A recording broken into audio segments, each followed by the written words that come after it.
지금부터 사랑과 기도로 만들어가는 생명 있는 방송 CHB 크리스찬 헤럴드 방송을 시작합니다. 매일 새벽 4시, 매일 밤 11시 하루의 시작과 마무리를 함께하는 CHB 크리스찬 헤럴드 방송은 크리스찬 헤럴드 신문과 가장 인기 있는 기독교 정보를 담고 있는 www.christianherald.com과 함께 오늘도 성실하게 여러분 곁에 함께할 것입니다.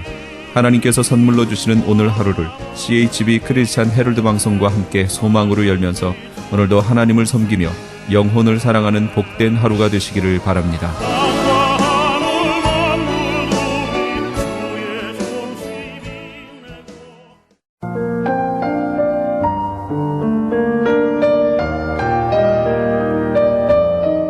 영혼의 쉼터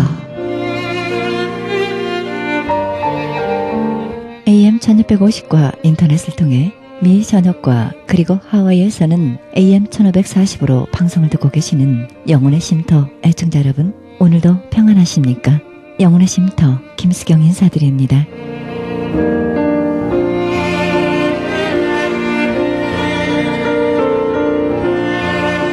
사람은 끊임없이 지식을 추구하고 구하고 채우려고 합니다.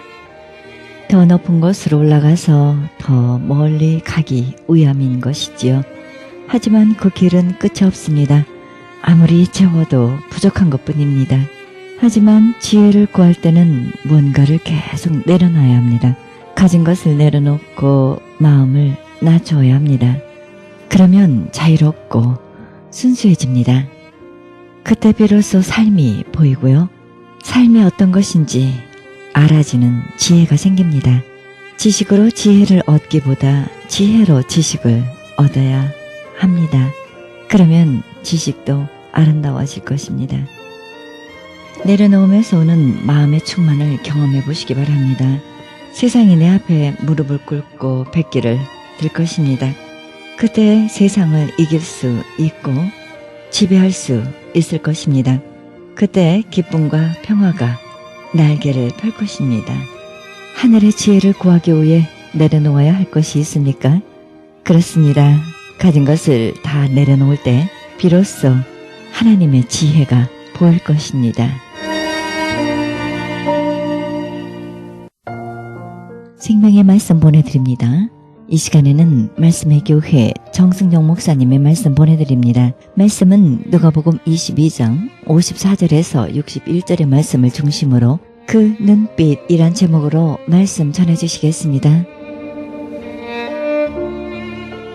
정말 베드로는 예수님과 함께 죽으면 죽었지, 감옥에 가면 갔지, 절대로 주님을 버릴 마음은 없었습니다. 베드로처럼 다른 제자들도 동일하게 결단했습니다. 예수님, 우리가 주님과 함께 죽으면 죽었지 절대로 주님 떠나지 않고 버리지 않을 겁니다. 절대로 주님을 외면하지 않을 겁니다. 한 목소리로 그들의 신앙을 고백합니다. 이 말은 단순히 감정에 치우쳐서 한 말이 아니라 정말 그들은 그 순간에 주님과 함께 죽을 각오, 감옥이라도 갈 각오를 하고 이렇게 고백했습니다. 그러나 잠시 후에 유대 지도자들이 보낸 무리가 칼과 몽둥이를 가지고 예수님을 잡으러 왔습니다. 이때 베드로는 자신이 큰 소리 쳤던 대로 주머니에 가지고 다녔던 칼을 뽑아서 예수님을 지키려고 그 칼을 휘두르고 있습니다. 수많은 무리 앞에 칼 한 자루를 들고 예수님을 지켜보려고 이리저리 칼을 휘두르며 예수님을 지켜보려고 합니다. 그 칼 휘두름에 대제사장의 종 말고라고 하는 사람의 귀가 잘려져 나갑니다. 그것을 보고 우리 주님이 베드로를 말리십니다. 베드로야, 이것까지도 참아라.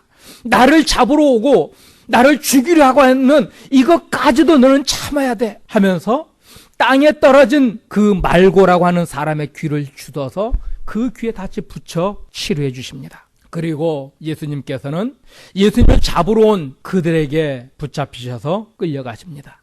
예수님이 잡혀가는 그 모습을 보고 제자들은 멀찍이 다 도망가고 맙니다. 어떤 제자는 예수님이 잡히시는 그것을 보고 멀리서 따라가고 있는데 예수님을 잡아가던 자들 중에 몇 사람이 예수님의 제자인 걸 알고 그도 잡으려고 붙잡으니까 그가 입고 있던 옷을 벗어 던져버리고요. 그래서 알몸으로 자기 살겠다고 도망쳤습니다. 베드로는 예수님이 잡혀가는 그 모습을 멀리서 보며 따라갑니다. 예수님께서 대제사장의 집에 잡혀 들어간 것을 보고 그 대제사장 집의 마당까지 따라 들어갑니다. 그때 한 사람이 베드로를 알아보고 이 사람도 예수님과 함께 있었다고 말합니다. 그 말을 듣고 베드로가 나는 저 사람을 알지 못한다며 부인해버립니다. 조금 후에 또 다른 사람이 너도 예수의 제자가 아니냐 말합니다. 또다시 베드로는 나는 아니라 또다시 부인하고 맙니다. 1시간쯤 지난 후에 또 다른 여자아이가 이 사람이 예수와 함께 있던 사람이라고 말하자 베드로는 그 여자아이를 저주하며 나는 예수를 알지 못한다며 3번씩이나 예수님을 부인하였습니다. 이 말이 끝나기도 전에 닭이 웁니다. 이 베드로가 나는 예수님을 알지도 못한다며 저주하며 3번째 부인하는 그 순간에 누가복음 22장 61절 62절입니다. 같이 봅니다. 주께서 돌이켜 베드로를 보시니 베드로가 주의 말씀 곧 오늘 닭 울기 전에 내가 3번 나를 부인하리라 하심이 생각나서 밖에 나가서 심히 통곡하니라. 주님을 모른다고 3번 부인하던 그 순간 예수님께서 그 몸을 돌이켜서 얼굴을 돌이켜서 베드로의 눈을 보셨습니다. 예수님은 지금 그 유대인들에게 예수님을 죽이려고 하는 그 끔찍한 폭도들에게 수없이 얻어맞고 욕을 얻어먹고 침뱉음을 당하고 가진 모욕을 당하고 있습니다. 그 순간에 베드로는 예수님을 모른다 부인하였고 예수님을 모른다 부인하는 그 순간에 베드로는 무의식적으로 예수님을 바라봤는데 그 순간에 예수님께서 얼굴을 돌이켜서 예수님의 눈과 베드로의 눈이 마주칩니다. 그 순간 우리 주님의 눈빛은 어떤 눈빛이었을까요? 예수님 자신을 배반하는 자에 대한 증오의 눈빛이었을까요? 아니면 불쌍해서 쳐다보는 연민의 눈빛이었을까요? 성경에는 어떤 눈빛이었다고 정확하게 기록하고 있지는 않지만 예수님의 행적, 예수님이 하신 그 삶을 근거해 볼 때 베드로를 향한 안타까운 사랑의 눈빛이었을 겁니다. 베드로, 너 죽으면 죽었지 나를 부인하지 않는다고 해놓고 너 나를 이렇게 배신하냐, 이 배신자하면서 쳐다보는 그런 눈빛이 아니었습니다. 너 살겠다고 나를 배신하느냐, 이 의리도 지조도 없는 놈아 하며 책망하는 눈빛도 아니었을 겁니다. 야, 세상에 믿을 놈 하나 없구나, 그래도 너는 믿었는데 하는 그런 눈빛도 아니었습니다. 내가 너희와 3년 반 동안 3년 동안 쌓은 사랑, 너희가 나를 따르면서 배우며 쌓았던 믿음이 겨우 이 정도냐 하냐, 그런 배반당한 분노의 눈빛도 아니었습니다. 그 눈빛은 원망의 눈빛도 아니고 책망하려고 쳐다본 눈빛도 아니었습니다. 주님이 넘어진 베드로, 실패한 베드로에게 말씀하신 것을 기억하시기 바랍니다. 베드로야, 잊지 마. 내가 너를 위해 기도한 것 잊지 마. 내가 마지막 내게 부탁한 것 잊지 마. 내가 너를 회복시켜서 너는 반드시 일어날 거야. 너는 다시 회개하고 일어날 거야. 그렇게 일어난 후에 내가 내게 부탁한 너의 형제들, 이 제자들, 이 백성들을 부탁했던 이 부탁을 잊지 마. 바로 그 말씀을 하시는 겁니다. 내가 너를 회복하게 할 것인가? 너는 지금 넘어지고 나를 집은 3번 부인했지만은 내가 너를 위해서 기도했잖아. 너는 반드시 일어날 거야. 일어나서 내가 마지막 부탁했던 그 마지막 부탁 잊지 마. 우리 주님은 그 눈으로 베드로를 바라보셨습니다.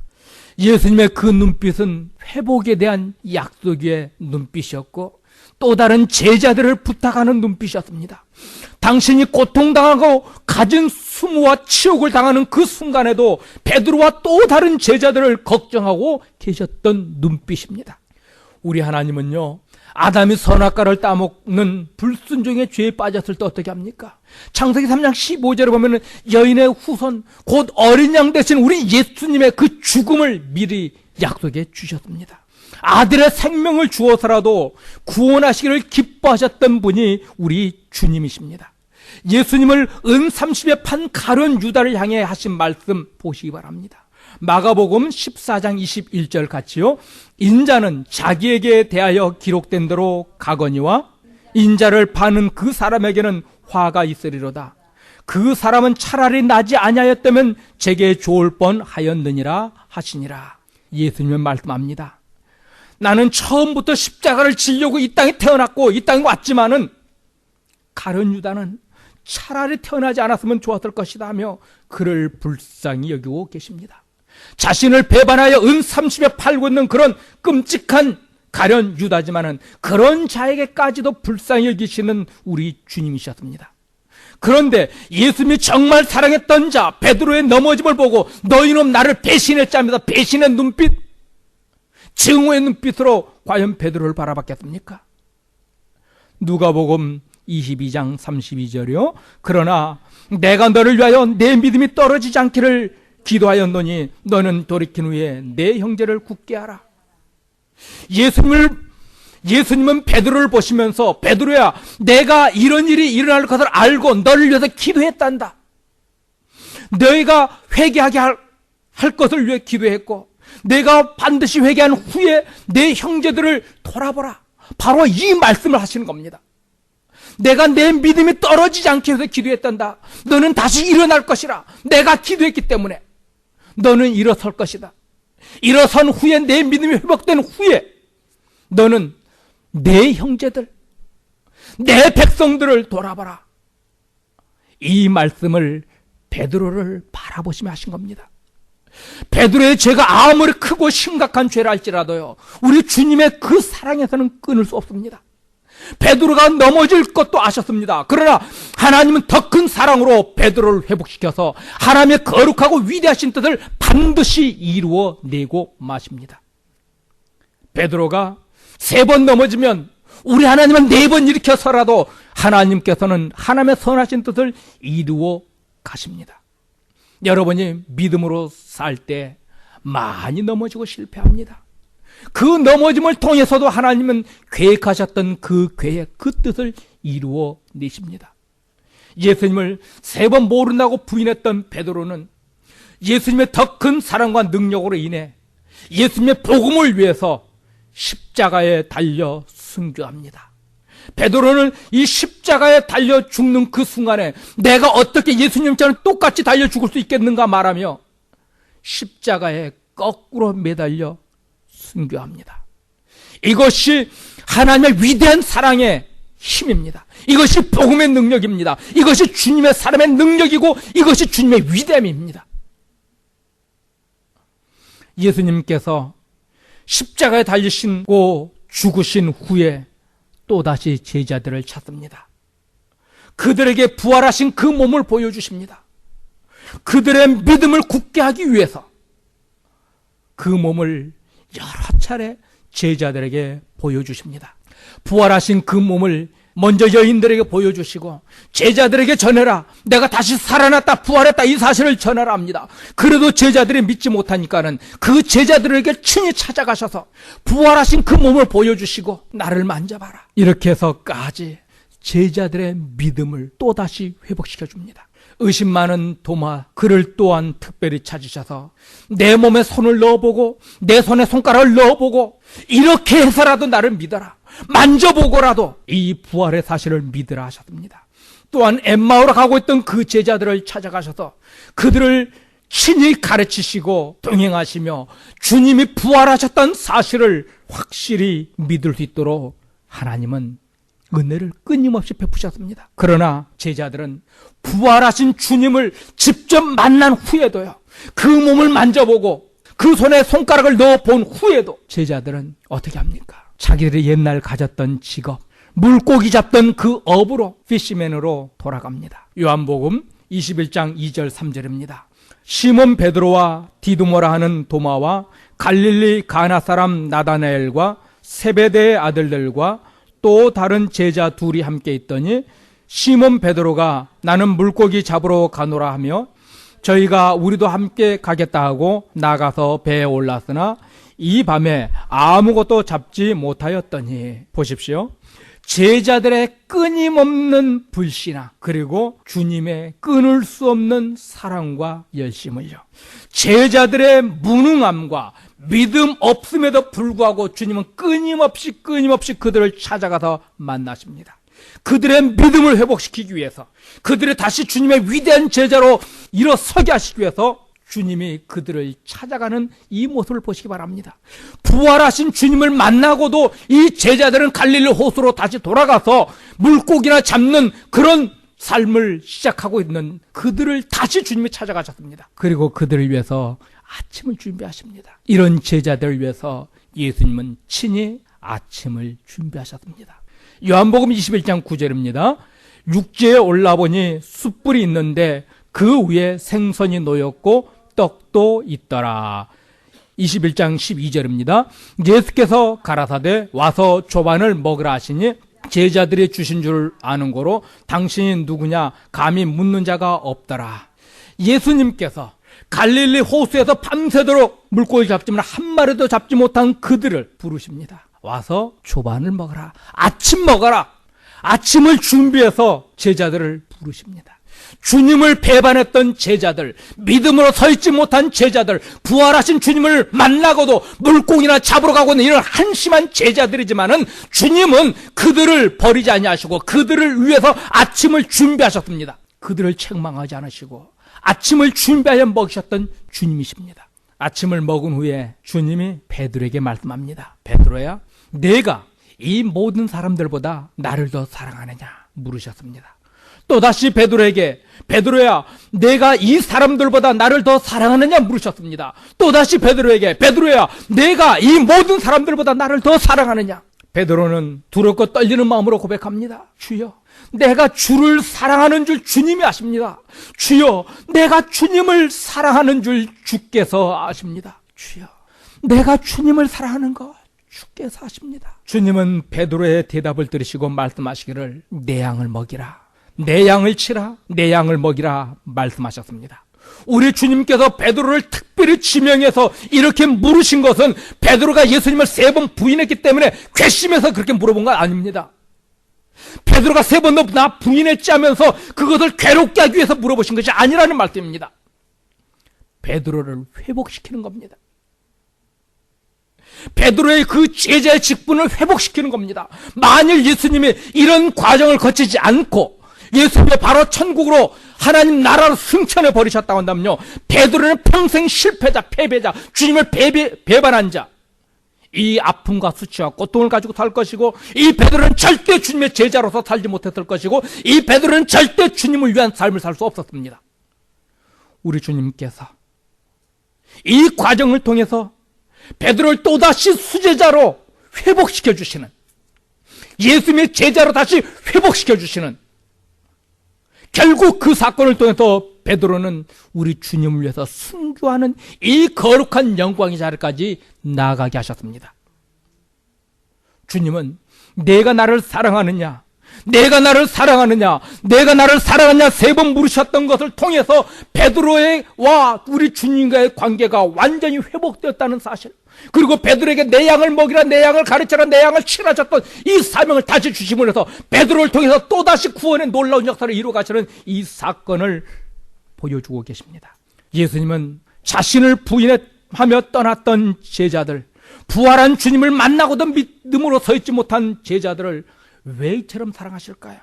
자기 백성, 자기 자녀이기 때문입니다. 요한복음 13장 1절입니다. 유월절 전에 예수께서 자기가 세상을 떠나 아버지께로 돌아가실 때가 이른 줄 아시고 세상에 있는 자기 사람들을 사랑하시되 끝까지 사랑하시느니라. 아멘. 우리 주님은 자기 사람들을 사랑하시되 끝까지 사랑한다 합니다. 우리 예수님의 사랑은 영원합니다. 우리가 순종하고 충성할 때만 사랑하시는 그런 분이 아니라 우리가 불순종하고 죄악 가운데 죄인의 자리에 있는 그 순간에도 우리 주님의 사랑은 언제나 영원하고 동일합니다. 베드로가 주께 충성해서 사랑받는 제자가 된 것 아닙니다. 사도 바울이 예수님께 충성해서 예수님이 그를 제자로 세우신 것 절대로 아닙니다. 사도 바울은 오히려 예수 믿는 사람을 잡아 죽이는데 앞장섰고 감옥에 가두려고 담에서까지 쫓아가던 그를 불러서 우리 주님께서 제자 삼으셨습니다.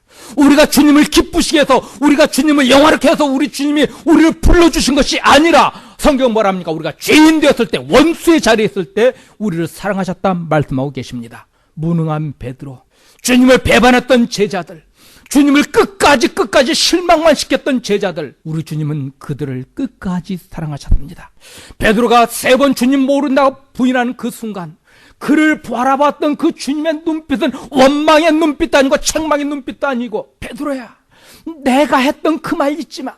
내가 너를 위해서 기도했던 그 사실 잊지 마. 너는 반드시 일어나서 회복되어서 내게 맡긴 이 형제들, 이 제자들, 그들을 굳게 하라 했던 이 사명 절대 놓지 마. 베드로는 주님의 눈에서 그것을 읽었을 겁니다. 주님은 실패한 베드로를 불러서 크고 위대한 일을 이루셨습니다. 우리 주님은요, 마태복음 12장 20절 같이요, 상한 갈대를 꺾지 아니하며 꺼져가는 심지를 끄지 아니하기를 심판하여 이길 때까지 하리니, 상한 갈대도 꺾지 않으시고 꺼져가는 등불도 끄지 않으시는 하나님이십니다. 세상에서 아무런 가치도 쓸모도 없는 사람이라 할지라도 주님은 외면하지 않습니다. 그가 회개하고 돌아오기를 기대하고 일하고 계십니다. 그리고 언제나 끝까지 지키시고 보호하시는데, 이길 때까지, 마귀에게 이길 때까지, 사탄에게 이길 때까지, 하나님의 선하고 위대하신 뜻을 이룰 때까지 지키시고 보호하셔서 하나님의 위대하심, 하나님의 그 거룩하신 뜻을 반드시 이루어 내십니다. 이처럼 예수님은 베드로와 제자들을 회복시키셨고 하나님과의 관계를 회복시켰습니다. 예수님께서 회복시키니까 베드로는 이제는 더 이상 죽음도 두렵지 않습니다. 세상 그 어떤 것도 위협이 되지 않습니다. 그 어떤 것도 부럽지 않았습니다. 제자들은 예수님과의 관계가 회복되니까요, 그들의 몸에 가지고 있는 질병도 부끄럽지 않았고, 그들의 가난함도 부끄럽지 않았습니다. 그들의 부식함도 부끄럽지 않았습니다. 하나님께서는 우리를 하나님과 바른 관계를 회복시켜 주셨습니다. 아버지라 부를 수 있는 이 아들의 신분을 회복시켜 주셨습니다. 하나님께서는 사울을 불러서 예수님의 위대한 사도로 삼으신 것은 바울의 질병을 고치기 위함이 아니었습니다. 바울의 하나님이 되시고 바울의 영원한 구주가 되시기 위해서 바울을 부르셨습니다. 바울을 통해서 하나님이 이루실 거룩한 목적을 위해서 바울을 부르셨습니다. 이와 같이 우리를 부르신 목적 이유가 있습니다. 첫째는 하나님과 우리를 화목하게 하기 위해서 주님이 우리를 불러주셨고, 두 번째는 주님이 가지신 그 위대하신 뜻을 이루게 하시려고 불러주셨습니다. 세상에는 아무런 목적 없이 태어난 사람 없습니다. 그 목적을 위해서 살지 못하고 살아가는 사람은 참으로 많습니다. 교회에 10년, 20년, 30년을 다니면서 삶의 목적이 돈이 된 사람도 있고요, 출세와 성공을 위해서 예수를 믿는 사람도 많이 있습니다. 자기 건강을 위해서 예수 믿는 사람도 많이 있습니다. 그러나 우리 주님은 제자들을 부자 만들려고 부르시지 않았고, 제자들을 건강한 자 만들려고 부르시지 않고, 제자들을 세상에서 출세하는 자들로 부르시려고 부르시지 않았습니다. 그런데 오늘날 많은 교인들은요, 주님의 부르심의 목적과는 전혀 상관없이 자기 배부름, 자기 건강, 자기 사업의 잘됨, 자녀의 잘됨, 우리 주님의 부르심 목적과는 전혀 상관없이 오직 자기 이기심, 자기 욕심만을 위해서 교회를 나옵니다. 이런 생각으로 살다 보니까 세상에서 말하는 성공을 못하면 사업을 잘하다가, 사업이 잘 되는 순간에는 교회에 많은 헌금도 하고 열심히 하다가 사업이 잘 안 되고 어려움이 겪고 헌금도 제대로 할 수 없는 그렇게 가난함이, 고통이 찾아오면 어떻습니까? 슬그머니 교회를 떠나갑니다. 예수님은 우리를 세상에서 돈 많이 벌게 하려고 십자가에 달려 죽지 않으셨습니다. 오히려 예수님은 이런 것들은 이방인들, 예수를 믿지 않는 자들이나 구하는 것이라면서 너희는 먼저 그의 나라와 그의 의를 구하라 말씀하셨습니다. 예수님은 우리를 건강하게 살게 하시려고 십자가에 못 박혀 죽지 않으셨습니다. 예수님은 오히려 내 손이 범죄하게 하거든 잘라버리라, 내 눈이 범죄하게든 뽑아버리라, 내 다리가 범죄하게든 잘라버리라 말씀하셨습니다. 차라리 불구자로 살다가 천국 가는 것이 낫다 했습니다. 우리의 건강, 우리의 출세, 우리의 그 물질의 부유함, 이것은 주님이 원하는 것이 아니었습니다. 하나님과의 바른 관계 회복, 하나님의 자녀로서, 하나님을 왕으로, 하나님을 주인으로, 하나님 나의 전부로 고백하는 그런 삶을 살게 하려고 우리 주님은 십자가에 못 박혀 죽으셨고, 이 일을 위해서 끝까지 베드로를 버리지 않고, 제자들을 버리지 않고, 그들의 끔찍한 죄악 무지함에도 불구하고 그를 끝까지 붙잡아 주셔서 결국 하나님을 하나님으로 고백하고 주님을 자기의 전부로 고백하게 만드셨는데요. 오늘날 많은 사람들은 주님의 그 사랑에 감사해서 주님과의 관계를 회복하고자 교회를 나오기보다는 세상의 욕심을 위해서, 출세를 위해서, 건강을 위해서, 부자 되기 위해서, 사업 잘 되기 위해서 교회를 나오는 사람들도 있습니다. 우리 주님은 우리와 하나님과 화목하게 하시려고 십자가에 달려 죽으셨습니다. 하나님께서 우리와 화목케 하시려고 아들을 제물로 주셨습니다. 로마서 5장 10절입니다. 곧 우리가 원수 되었을 때 그 아들의 죽으심으로 말미암아 하나님으로 더불어 화목되었은즉 화목된 자로서는 더욱 그의 살으심을 인하여 구원을 얻을 것이니라. 하나님은 아들 예수님의 죽음을 통해서 우리가 하나님을 아바 아버지라 부르기를 기뻐하셨습니다. 하나님은 우리의 아버지가 되기를 기뻐하셨습니다. 우리의 영원한 주인 되기를 원하셨습니다. 하나님은 우리가 하나님을 하나님으로 사랑하며 섬기기를 원하셨습니다. 하나님은 말씀합니다. 나는 내 하나님이 되고 너희는 내 백성이라. 예수님과 눈빛이 마주친 베드로, 그는 평생에 그 눈빛을 잊지 못했을 겁니다. 주님을 부인하고 있는 그 순간, 그를 향한 그 사랑의 주님의 눈빛은 평생 잊지 못했을 것입니다. 아니, 저 영원한 천국에서도요, 그 주님의 눈빛은 잊지 못할 겁니다. 내가 너를 위해 기도했다. 너는 반드시 일어날 것이다. 내 형제들을 부탁한다 했던 그 눈빛, 베드로는 보았습니다. 사랑하는 성도 여러분, 주님께서 여러분을 바라보십니다. 하나님이 부르신 자들, 이 땅에 아직도 주를 알지 못하고 흑암 중에 고통 중에 신음하고 있는 그 자들을 부탁하십니다. 그 눈빛을 그려보시기 바랍니다. 그리고 믿음으로 일어서는 여러분 되기를 주의 이름으로 축원드립니다.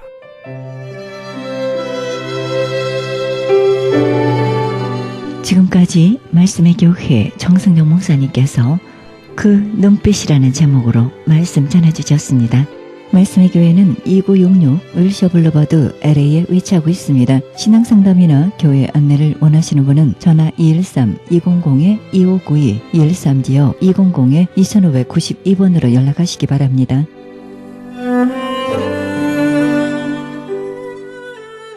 지금 여러분께서는 AM 1650과 인터넷을 통해 미 전역과 전 세계로, 그리고 하와이에서는 AM 1540으로 방송되는 크리스천 헤럴드 방송의 영혼의 쉼터 함께하고 계십니다. 이어서 감사하는 교회 김영길 목사님의 말씀 보내드립니다. 말씀은 출애굽기 20장 17절의 말씀을 중심으로 내 이웃의 집을 탐내지 말라. 여호수아가 백성들을 이끌고 하나님의 은혜로 여리고성을 무너뜨릴 때에 하나님께서 손 하나 대지 아니하고 하나님 무너뜨리셨어요. 그리고 그 안에 있는 건 다 하나님께 속하였으니까 아무것도 가져오지 말아라. 하나님께 속하였다. 다 불태워라. 근데 아간이 들어가 보니까 바벨론 신할산 아주 멋진 외투 한 벌이 있어요. 저걸 어떻게 불태우냐. 조금 더 가보니까 은덩어리가 있어요. 조금 더 가보니까 금덩어리가 있어요. 그래서 그 세 가지를 갖다 자기 장막에다 아무도 모르게 숨겨놓았습니다. 여리고성을 점령하고 난 다음에 아이성을 점령하려고 올라가는데 조그만 성이요, 촌락과 같이 조그만 성이라고 할 것도 없는 그런 곳입니다. 다 올라갈 것도 없어서 소수를 선별해서 그 성을 치러 올려보냈는데 그 성을 치지 못하고 오히려 쫓겨왔습니다. 여러 사람이 죽었습니다. 왜 이런 일이 일어났습니까? 하나님, 왜 이런 일이 일어났습니까? 하나님께서 아간의 죄를 알게 하셨습니다. 제비를 뽑아보니 아간이 나왔습니다. 여호수아가 말합니다. 내 아들아, 숨기지 말고 말하여라. 네가 하나님께 무슨 죄를 범하였느냐? 네가 무슨 죄를 범하였기에 우리 민족이 이 적은 촌락과 같은 성 그 안에 사는 사람들 앞에서 이렇게 처참하게 패하고 쫓겨와야 되느냐? 무슨 잘못을 저질렀느냐? 아간이 말합니다.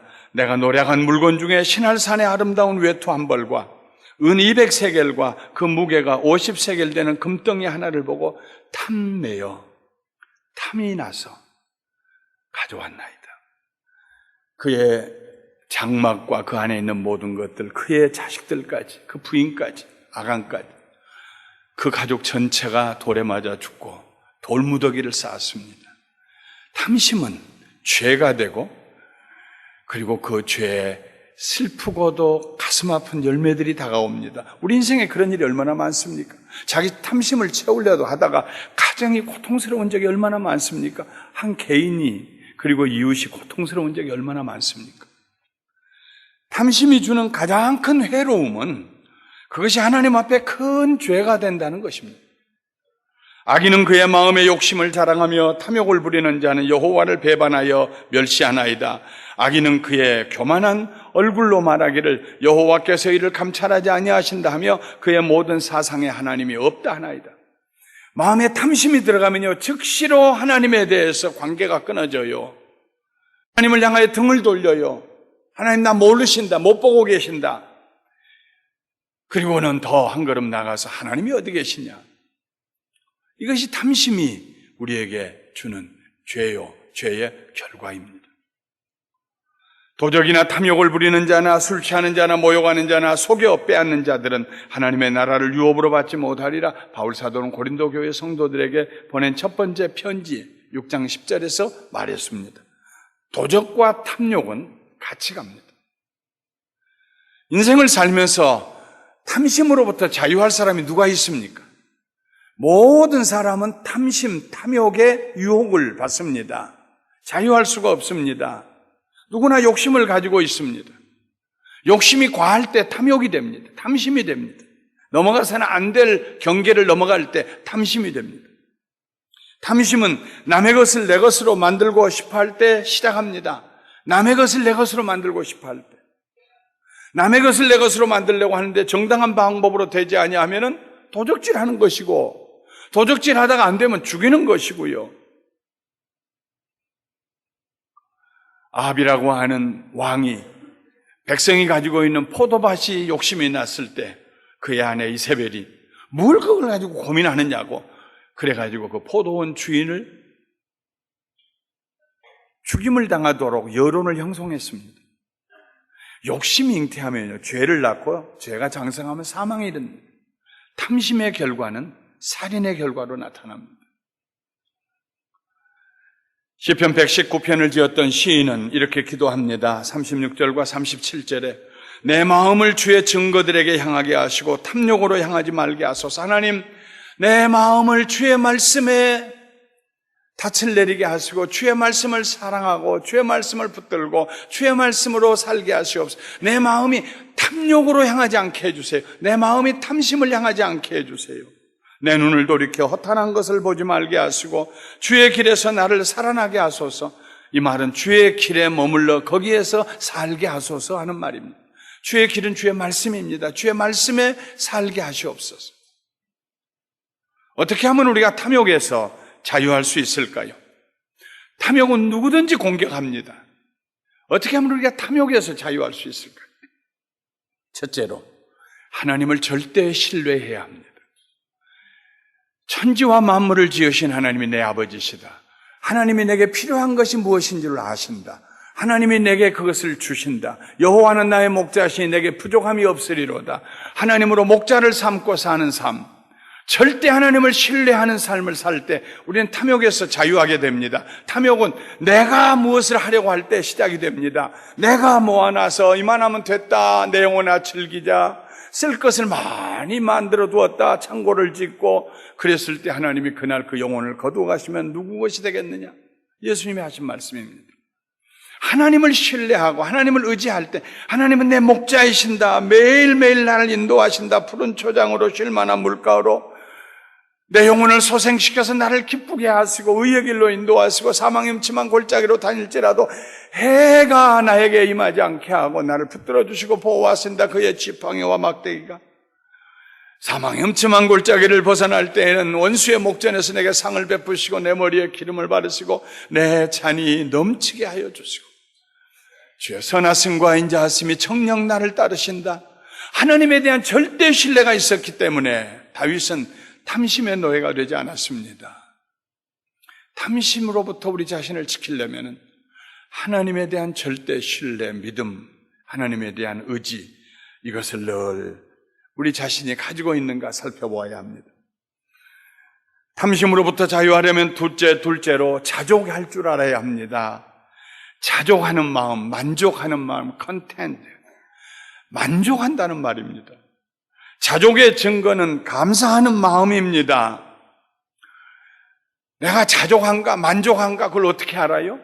내 입에서 감사가 자주 나오는가? 만일 불평이 자주 나온다면 내가 자족하는 마음이 없다는 증거입니다.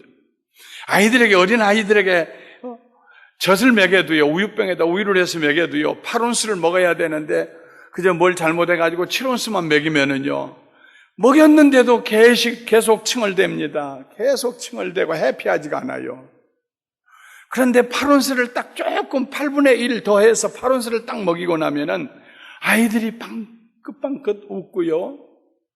그리고 놀고요. 흥얼거리고요. 이게 만족이에요.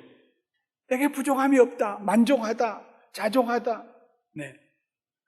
충분하다. 그러면은 만족하고 얼굴이 펴지고 감사가 나오고 찬송이 나오고. 자족하는 사람이 이 세상에서 가장 큰 부자입니다. 가장 큰 부자는 누굽니까? 난 더 이상 필요한 게 없다는 사람이요. 아무리 많은 걸 가지고 있어도요, 수십억 달러를 가지고 있어도요, 수백억 달러를 가지고 있어도요, 그의 마음속에 나 그거 가져야 되는데, 그게 필요한데, 그거 가져야 되는데, 늘 부족하다고 생각하고 있는 사람은요, 가난한 사람입니다. 부자냐 가난한 자냐 하는 것은 객관적인 그가 가지고 있는 물질의 가치에 의해서 되는 것이 아니라 마음의 생각에 의해서 나타나는 것입니다. 하나님이 우리의 목자가 되신 걸 믿으시면 아멘 하십시다. 부족함이 없는 걸 믿으시면 아멘 하십시다. 우리의 마음에 자족함이 있을 때, 풍성할 때, 가득 채워졌을 때 사람이요, 배부르게 먹고 잠 잘 자고 맑은 정신으로 일어나서 하늘을 쳐다보고 건강한 다리로 걸어갈 수 있으면 그보다 더 구할 게 뭐 있습니까? 내게 부족함이 없습니다, 하나님. 자족한 마음을 늘 가지고 감사하는 사람은 탐심을 이길 수가 있습니다. 전도서 9장 9절에 솔로몬은 훗날 이렇게 권면합니다. 너의 헛된 평생의 모든 날, 곧 하나님이 해 아래서 너에게 주신 모든 헛된 날에 네가 사랑하는 아내와 함께 즐겁게 살지어다. 그것이 네가 평생의 해 아래에서 수고하고 얻은 내 몫이니라. 솔로몬이, 그 많은 것을 가졌던 솔로몬이 그의 노년의 젊은이들을 향하여 주는 교훈입니다. 많이 가졌다고 행복한 거 아니야. 하나님이 너에게 주신 내 아내 한 사람만 가지고도 만족하게 사는 게 축복이야. 얼마나 겸손한 마음으로 돌아갔습니까? 어제서 재밌는 얘기를 하나 읽었어요. 부부가 같은 나이 결혼해서 동갑인 부부가 있었습니다. 오래 살고 난 다음 나이가 60이 됐어요. 어느 날 천사가 남편을 찾아왔습니다. 그리고 그 남편에게 내가 뭘 하나 해주면 좋겠느냐, 너의 평생의 소원 딱 하나만 있으면 좋겠는 소원이 뭐냐. 그러니까 그 남편이 머리를 걱적걱적하고 대답, 괜찮다, 말해도 괜찮다, 뭐든지 얘기하면 내가 들어줄게. 그러니까 정말로요? 그럼. 그러니까 그 남편이 말합니다. 다른 건 다 가져봤는데 내 평생에 30년만 젊은 아내하고 한번 살아봤으면 좋겠습니다. 그러니까 천사가 No problem, 뚝딱 하더니 그 남자를 90세가 되게 만들어줬어요. 자족하는 마음이 있으면 경건은 큰 이익이 된다고 그랬습니다. 디모데전서 6장 6절부터 8절에 바울이 말합니다. 우리가 세상에 아무것도 가지고 온 것이 없으며 또한 아무것도 가지고 가지 못하리니 우리가 먹을 것과 입을 것이 있은즉 족한 줄로 알 것이니라. 우리가 먹을 것과 입을 것이 있은즉 족한 줄로 알, 아무것도 가지고 온 것이 없으니 또한 아무것도 가져가지 못하리라. 제일 행복한 사람이 누굽니까? 세상에 태어나서 부모님의 사랑을 받고 공부 열심히 하고 준비가 되어 사회에 나가서 섬기고 봉사하고 쓰임받는 사람으로서 가정을 이루고 자녀들 양육하고 기르고 자기 분야에서 이루고 다른 사람들 일터를 주고 일자리도 주고 그렇게 잘 살다가 마지막에 하나님의 나라 갈 때에는 그 주머니에 500불만 남은 사람, 자식들 위해서 뭘 하겠다고 아웅다웅하고 고생하고 걱정하고 금심하고 하는 것이 아니라 하나님의 말씀대로 내가 가지고 온 것이 없으니 내가 빈손으로 돌아가리라. 내 아버지 집에 부족함이 없다. 이게 자족하는 마음입니다. 이게 만족하는 마음입니다. 이런 자족하고 만족한 마음을 가지면 있으면 절대로 탐심이 침범할 수가 없습니다. 셋째로, 탐심을 이기려고 하면은 이웃을 축복할 줄 알아야 합니다. 우리를 불행하고 피곤하게 만드는 것이 경쟁의식입니다. 시기와 질투입니다. 끊임없이 누구보다 잘 돼보려고 하는 것. 솔로몬 얘기처럼 예루살렘 안에서 나보다 더 많은 가축을 가진 사람이 없었다. 끊임없이 더 많이 가지려고 하고 더 똑똑하려고 하고 더 많이 알려고 하고 이웃이 나보다 더 좋은 걸 가졌다 그러면 마음이 불편하고 불행한 것입니다. 탐심에서 나온 것입니다. 그러나 누가 축복을 받았다, 잘 됐다, 그때 제일 먼저 두 손 들고 하나님 감사합니다. 그 사람 축복해 주셔서 감사합니다. 하나님 그 사람이 받은 축복으로 선한 삶을 살게 하여 주시고 나누어 주며 살게 하시고 그 축복이 그에게 올무가 되지 않게 하시고 하나님께 영광이 되는 삶을 살게 해 주시옵소서. 하나님 잘하셨습니다. 정말 잘하셨습니다. 이웃을 축복하면 내가 탐심의 노예가 될 수가 없습니다. 야곱은 여기저기 목축업을 하면서 정처 없이 떠다니는 그런 부족의 족장이었지만은 대애굽 제국의 바로에게 가서 그를 위하여 축복을 해 주었습니다. 내게 부족함이 없도다 하는 사람은 누구든지 축복할 수 있는, 이웃을 축복할 수 있는 복의 근원이 되는 사람입니다. 이런 사람은 절대로 탐심의 노예가 될 수가 없습니다. 넷째로, 선한 목표를 세워야 합니다. 아무것도 가져온 것이 없으니 나도 가져가지 아니하리라. 평생 아무것도 가진 거 없이 그렇게 사는 거, 그걸 얘기하는 건 아닙니다. 탈무드에 다른 사람의 자비를 힘입어 살 바에는 다른 사람에게 베풀며 살도록 노력해라. 다른 사람에게 밤낮 얻어먹고 사는 거 좋은 일 아니다는 것입니다. 열심히 일을 해서 수고해서 머리를 쓰고 기도하고 아이디어를 얻고 열심히 해서요, 인심이 두주 곳간에서 나오는 것입니다. 내게 있어야 줄 수 있지요. 선을 행할 수 있도록 바울이 그랬어요. 일하라. 먹고 놀지 말아라. 그러나 우리가 일하고 모으고 하는 것이, 모으는 것 자체가 목적이 되면은요, 탐심의 노예가 됩니다. 선한 일을 하기 위해서, 할렐루야, 선한 일을 하기 위해서. 난 내 인생 살면서 누구에겐가 선한 일 좀 해보고 싶습니다. 하나님 나 축복해 주세요. 그런 마음을 가진 사람은 절대로 탐심의 노예가 되지 않습니다. 모으는 것이 목적인 사람은 그 사람이 모은 돈이 그에게 일만하게 뿌리가 될 것입니다.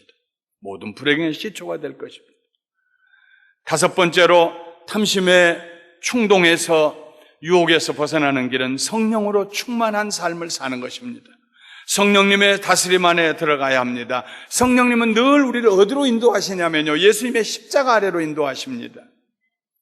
내가 이르노니 너희는 성령을 따라 행하라. 그리하면 육체의 욕심을 이루지 아니하리라. 갈라디아서 5장 16절이 말씀입니다. 5장 24절에는 계속해서 말씀하기를 그리스도 예수의 사람들은 육체와 함께 그 정욕과 탐심을 십자가에 못 박았느니라. 그리스도의 사람이라고 해서, 예수 믿는 사람으로서 탐심이 없는 건 아닙니다.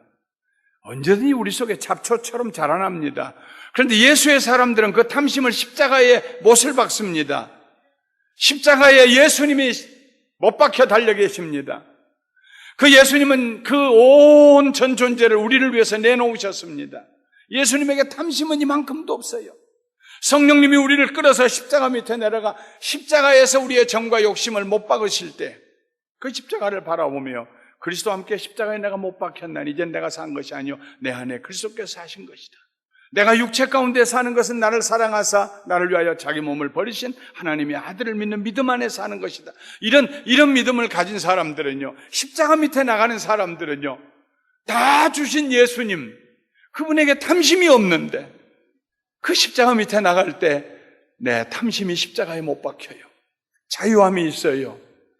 성령 충만한 삶은 자유하는 삶입니다. 탐심이 늘 우리를 넘어뜨리려고 다가옵니다. 그때마다 나는 내 힘으로 사는 것이 아니라 내게 능력 주시는 하나님의 은혜로 산다. 하나님을 신뢰하십시오. 여호와는 나의 목자시니 내게 부족함이 없다. 탐심이 밀려올 때마다 나가서 우리는 하나님이 베푸신 은혜를 생각하며 자족해야 합니다. 만족해야 됩니다. 감사해야 됩니다. 탐심이 밀려오고 비교의식이 생기고 경쟁의식이 생기고 시기와 질투가 발동할 때에 하나님께서 그 이웃에게 베푸신 축복을 감사하고 축복하고 기도하고 이웃에게 축복해 줄 때, 그때 우리는 탐심에서 자유하게 됩니다. 선한 목적을 가지고 열심히 일할 때에 일하고 재물을 모을지라도 그 재물이 우리를 지배할 수가 없습니다.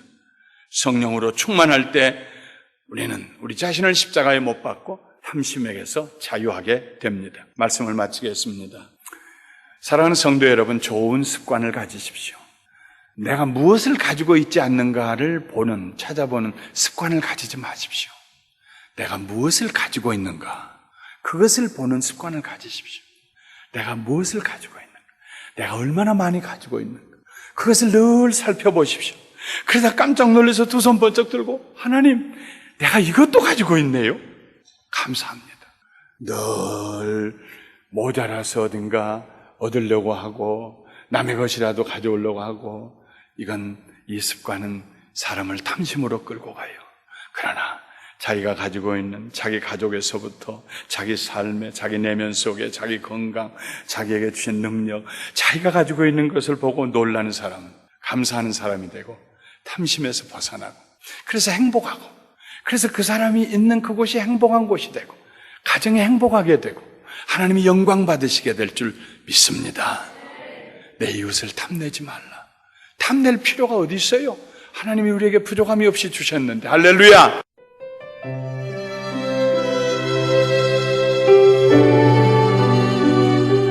지금까지 감사하는 교회 김남규 목사님께서 내 이웃의 집을 탐내지 말라란 제목으로 말씀 전해주셨습니다.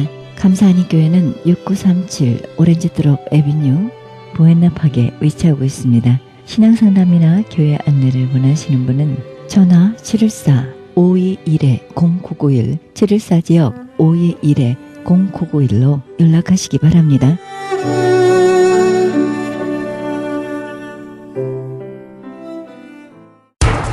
기적의 영양제 M3를 아십니까?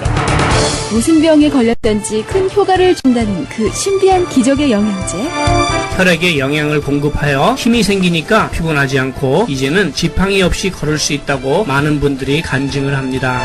혈액 해독, 기력 회복, 뼈 골수 영양 공급, 심장, 뇌, 혈전 용해. 유태인 회사가 제조한 특수 영양제. M3. 혈액순환을 잘 되게 하는 최고급 영양제. M3. 크던 작던 아픈 곳이 있다면 M3.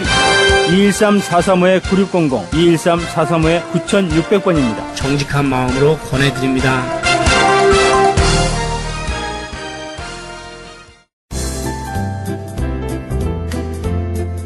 CHB 건강 칼럼. 안녕하세요. 건강 칼럼 13번째 시간입니다. 오늘은 정말로 기적 같은 사실을 말씀드리고 여러분께서도 원하시면 이 일이 이루어지실 것입니다. 옛부터 사람이 살고 죽는 것은 하늘의 뜻이라고 했는데 우리가 하늘의 뜻을 다 헤아릴 수는 없는 만큼 최선을 다하여 자신을 돌아보는 것도 좋은 생각인 것 같습니다. 유다의 멸망으로 바벨론에 끌려간 부시의 아들 에스겔이라는 제사장을 통하여 약 22년간 유다와 다른 국가들의 심판과 회복, 그리고 여호와 삼마라는 메시아 왕국에 대하여 기록한 말씀서입니다. 읽어보겠습니다. 여호와께서 권능으로 내게 임하시고 그 신으로 나를 데리고 가서 골짜기 가운데 두셨는데 거기 뼈가 가득하더라. 나를 그 뼈 사방으로 지나게 하시기로 본즉 그 골짜기 지면에 뼈가 심이 많고 아주 말랐더라. 그가 내게 이르시되 인자야 이 뼈들이 능히 살겠느냐 하시기로 내가 대답하되 주 여호와여 주께서 아시나이다. 주 여호와께서 이 뼈들에게 말씀하시기를 내가 생기로 너희에게 들어가게 하리니 너희가 살리라. 너희 위에 심줄을 두고 살을 입히고 가죽으로 덮고 너희 속에 생기를 두리니 너희가 살리라.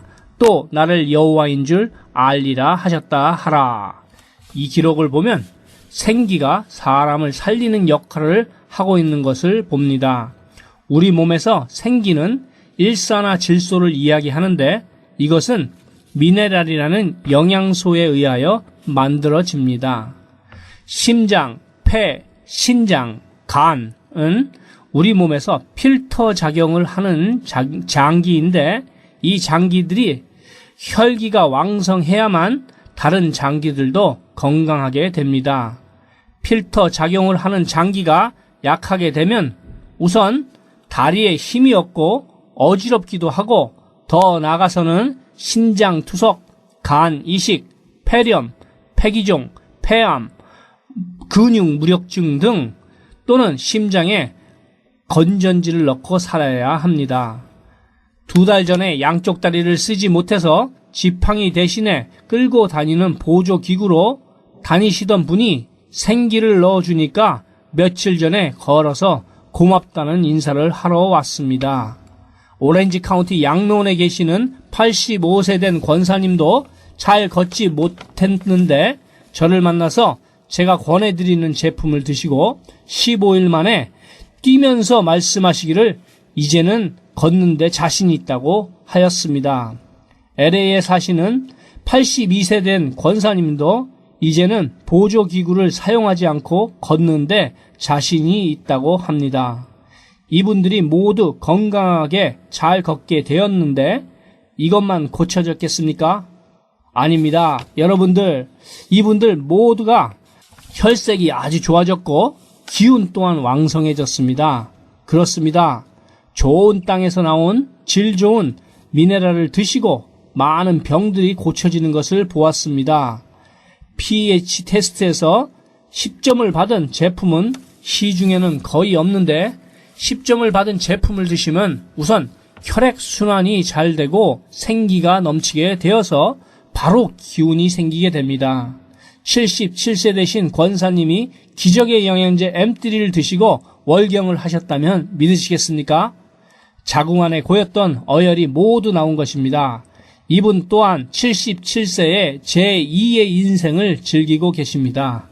위에서의 성경의 말씀처럼 이 뼈들이 능히 살겠냐고 했을 때 주 여호와여 주께서 아시나이다 하신 말씀처럼 살고 죽는 것은 하나님의 소관이고 우리는 최선을 다하여 건강을 돌아보는 것이 좋다는 생각을 다시 한번 해봅니다. 아무쪼록 기적의 영양제 M3를 모든 분들이 드시고 건강하게 되셔서 이 제품을 만나게 해주신 하나님께 영광을 돌리는 성도가 되시기를 바랍니다. 나를 여호와인 줄 알리라. 무슨 병에 걸렸든지 큰 효과를 주는 신비한 기적의 영양제 M3, 유태인 특수 영양제 M3, 무료 건강 상담과 기적의 영양제 M3 구입에 관한 문의는 213-435-9600번, 213-435-9600입니다. 감사합니다.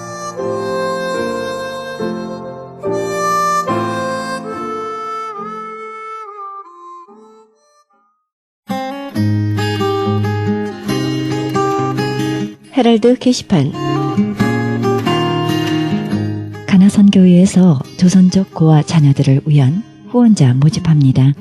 자세한 안내는 전화 909-816-3457, 909 지역 816-3457 장우상 목사님께 연락하시기 바랍니다.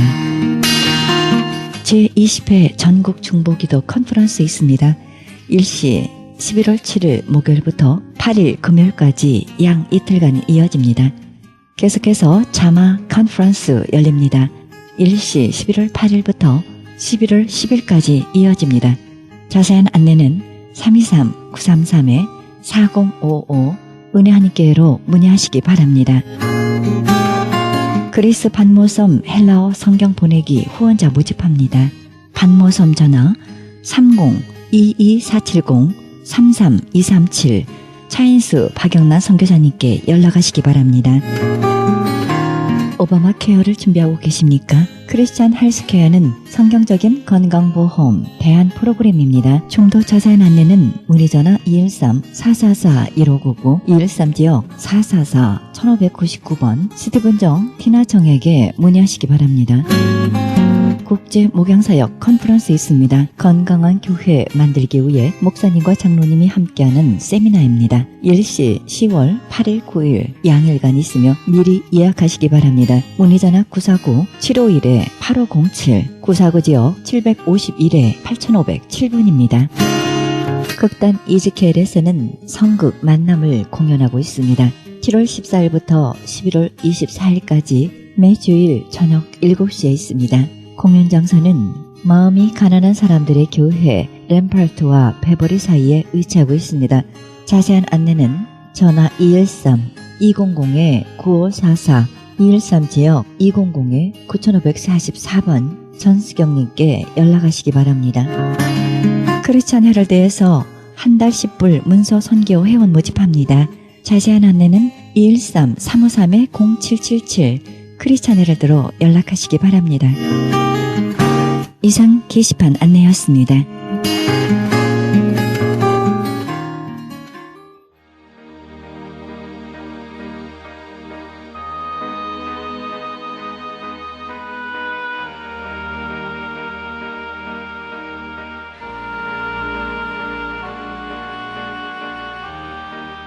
그러므로 때가 이르기 전 곧 주께서 오시기까지 아무것도 판단치 말라.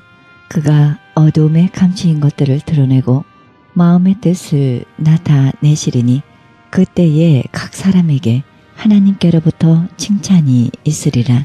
고린도전서 4장 5절입니다. 아무리 의로운 쪽에 서서 하는 판단이라도 판단하는 순간 마음속에 상처가 생기고 마음이 무거워집니다. 문제는 우리 마음에 상처가 생길 때 죄를 짓는 것은 상처받는 쪽이라는 사실입니다. 우리의 말 한마디에 상처를 받습니다. 그리고 상처를 줄 수 있습니다.